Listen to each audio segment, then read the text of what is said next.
નમસ્કાર મિત્રો, અત્યારે બે કોન્ફરન્સ છે ચાલી રહી છે અને બંનેમાં મોટાભાગે વિદ્યાર્થીઓને કન્ફ્યુઝન હોય. એક છે કોપ 29 જે ગઈ કોન્સ્ટેબલની અંદર મતલબમાં કોપ 26 નું આયોજન ત્યારે થયેલું અને પૂછાઈ ગયેલી છે. તો કોપ 29 છે જે હાલમાં અત્યારે ચાલી રહી છે અને એક છે મિત્રો કોપ 16. એટલે કે કોપ 29 છે મિત્રો, તમે UNFCCC નું નામ સાંભળ્યું હશે, જે ક્લાઇમેટ ચેન્જ માટે કામ કરે છે, જે હવાકીય આબોહવાકીય જે પરિવર્તનો છે એના માટે કામ કરે છે. આખા વિશ્વ લેવલે યુએન ની સંસ્થાના અંડરમાં જેટલા દેશો છે એ ભેગા થઈને કહેવાય કોન્ફરન્સ ઓફ પાર્ટીઝ.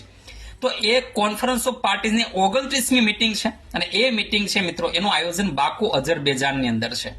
આ લોકેશન છે બકા નહીં, બાકુ.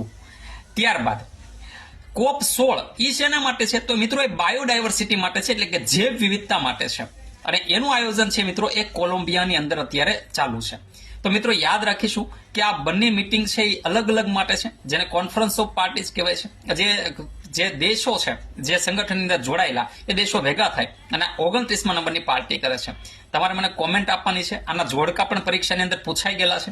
કોપ 30 નું આયોજન છે એ કઈ જગ્યાએ થવાનું છે અને કોપ 28 નું આયોજન કઈ જગ્યાએ થઈ ગયું.